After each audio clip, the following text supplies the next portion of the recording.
Okay, magandang araw po sa inyo mga boss. Barangay Labnay, San Jacinto, Pangasinan project. So update po tayo rito mga boss. So nakapagpintura na po tayo rito sa loob. Nilagay na rin mga ilaw, kompleto na. Yung mga modular na lang po hindi pa nilagay rito. Yung TV console, tapos modular kitchen cabinet. Tapos dito, meron pang closet dito, tapos vanity. Tapos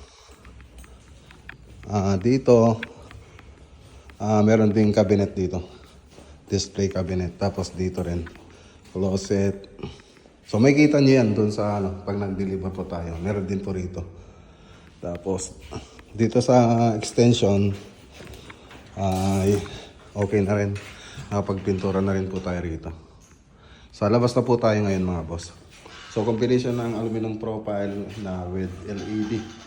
Yung mga kwarto, ganito rin ditong banda. Tsaka dito sa may kusina. Dito sa may kitchen. Pero dito, PVC tsaka gypsum board. Tapos yung mga kornisa natin. Tapos naka-strip light tsaka pin light. So lahat ng kwarto, ganito yung itsura niya.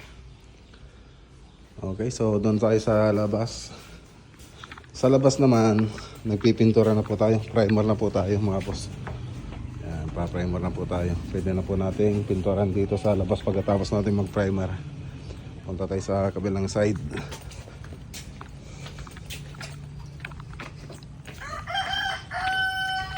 Okay. So ito yung itsura niya ngayon mga boss. So abangan nyo po boss yung susunod na part natin dito.